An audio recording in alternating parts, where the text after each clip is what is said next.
Right now, a live look at the White House. Breaking news right now. President Joe Biden speaking on the collapse of two banking institutions. Let's listen live. Of small businesses and banking system overall, I instructed my team to act quickly to protect these interests. They've done that. On Friday, the government regulator in charge, the FDIC, took control of Silicon Valley Bank's assets. And over the weekend, it took control of Signature Bank's assets. Treasury Secretary Yellen and a team of banking regulators have taken action, immediate action. And here are the highlights. First, all customers who had deposits in these banks can rest assured they'll be protected and they'll have access to their money as of today. That includes small businesses across the country that bank there and need to make payroll, pay their bills, and stay open for business. No losses will be, and this is an important point, no losses will be borne by the taxpayers. Let me repeat that. No losses will be borne by the taxpayers. Instead, the money will come from the fees that banks pay into the Deposit Insurance Fund. Because of the actions that our regulators have already taken, every American should feel confident that their deposits will be there if and when they need them.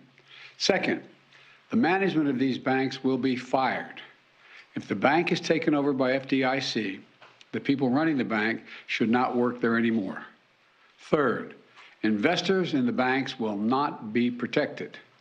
They knowingly took a risk, and when the risk didn't pay off, investors lose their money. That's how capitalism works. And fourth, there are important questions of how these banks got into the circumstance in the first place. We must get the full accounting of what happened and why those responsible can be held accountable. In my administration, no one is above the law. And finally, we must reduce the risk of this happening again. During the Obama-Biden administration, we put in place tough requirements on banks like Silicon Valley Bank and Signature Bank, including the Dodd-Frank law to make sure that the crisis we saw in 2008 would not happen again.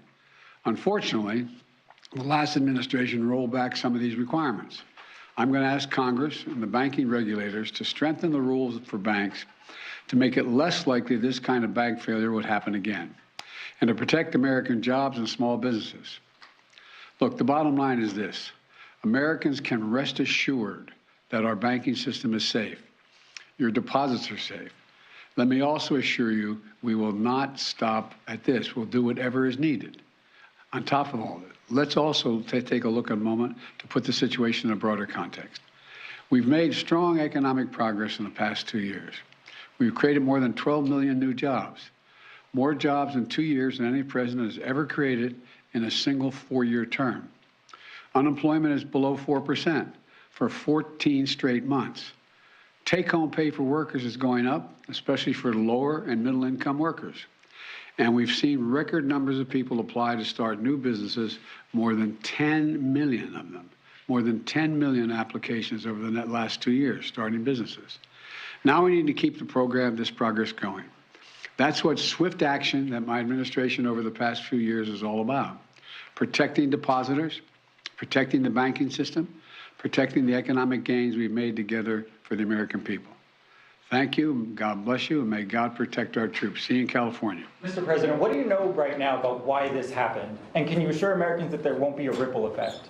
Do you expect other banks to fail, Mr. President? Should all depositors be protected at all banks? All right, thank you, everybody. In-town travel. President Biden there speaking live, breaking news, that on the heels of the fallout, if you will, of Silicon Valley Bank, also Signature Bank as well in New York over the weekend there.